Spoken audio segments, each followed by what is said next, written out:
A beautiful morning calls for a beautiful meal. So last night I couldn't fall asleep because I was busy looking at Vincenzo's Nonna's gnocchi recipe. So let's begin. I've added some potatoes in a pot to boil, added some salt to go with it. So as I set aside the potatoes to cook, I've taken another pot and added some olive oil to it. So if you've seen any of my other recipes, you know I'm a Sam's chili fan. So to the olive oil, I've gone ahead and added some of the Sam's chili, butter garlic, which is packed with flavor. It's got basil, it's got butter and garlic and so many other herbs. Meanwhile, I've gone ahead and added some fresh garlic as well. Go ahead and mix them all up. You let it cook for a couple of seconds. And just before you see the garlic starting to change color, you go ahead and add your fresh blended tomatoes. So to this recipe, I used about 4 tomatoes that was freshly blended up. And now I'm using the Sam's pasta sauce as well. So I threw in a tablespoon of ready-made pasta sauce.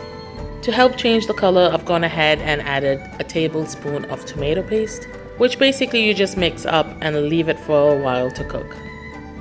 So in the original Nonna recipe, I know she made her own tomato sauce. I wasn't sure what she added, so I'm kind of doing my own thing right now, but still tastes good. And surprisingly, looked almost the same. Alright, so I've gone ahead and added some salt to taste and allow those flavors to sink in.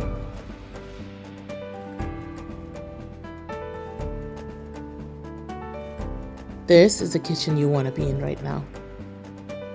So once the potatoes are done, make sure you smash them up thoroughly. This is the consistency we are looking at.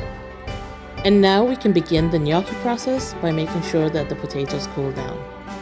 So a faster way to get your potatoes to cool down is, in this video, I've actually gone ahead and taken my potatoes and slapped it against a marble tabletop. The coolness of the marble will help get the potatoes to cool down faster. Now that the potatoes are at room temperature, let's go ahead and add some salt and an egg in the center.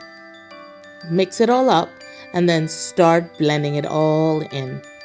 Make sure that the egg and the potatoes are incorporated well. I mean, you could do this with a fork, but I just want to get messy. I'm going to start using my hands. So now that it's all mixed up well, I've gone ahead and added some white flour, a little bit at a time.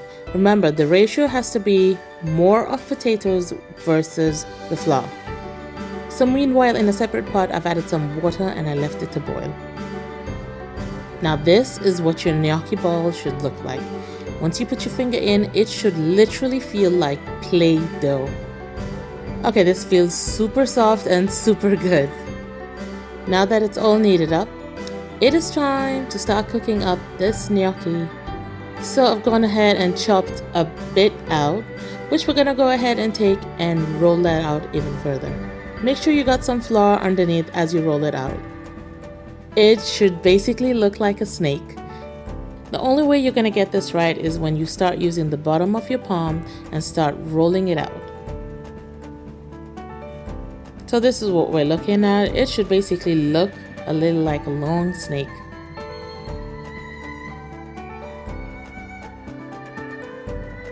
Okay, so let's begin to start chopping our gnocchi up.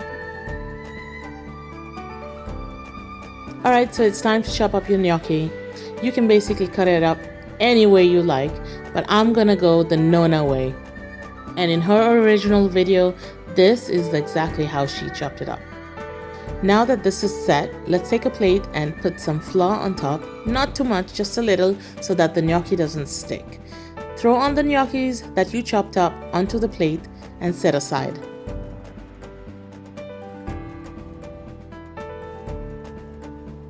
Now that we're ready, let's make sure that the water is ready and boiling. Let's go ahead and add our gnocchis in right now. The beauty about gnocchi is that you don't have to do anything extra. Just let it cook and do its thing. In a separate pan, I've gone ahead and added some butter. So this part was not a part of the original video, but I'm just doing it anyways. Now that the butter is melted in, let's go back and check on your gnocchi. So how do you know when your gnocchi is ready? So when your gnocchi starts actually floating, that's when you know it is ready. Now go ahead and add that onto your butter and let that stay for a bit. Zero wastage, guys. Make sure you grab every bit of that gnocchi onto that pan. So usually, I always add Parmesan at the end, but in Nonna's recipe, I noticed that she went ahead and added the Parmesan right on top of the pasta before she added any of the sauces. So in this video, that's what we're gonna do. So now we're gonna go ahead and add some of that pasta sauce that you cooked, as well as the pasta water.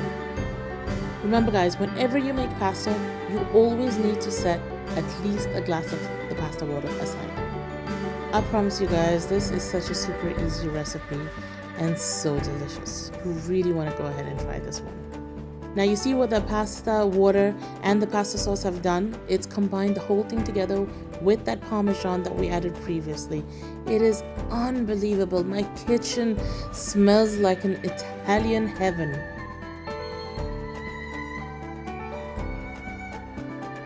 OMG guys, this smells divine. It is ready and we're gonna go ahead and plate. I've used a bowl, but you can use whatever plate that you fancy. And no matter how much Parmesan I got going, it needs to always have more Parmesan. There's just never enough. And that is food made with love for my nanny.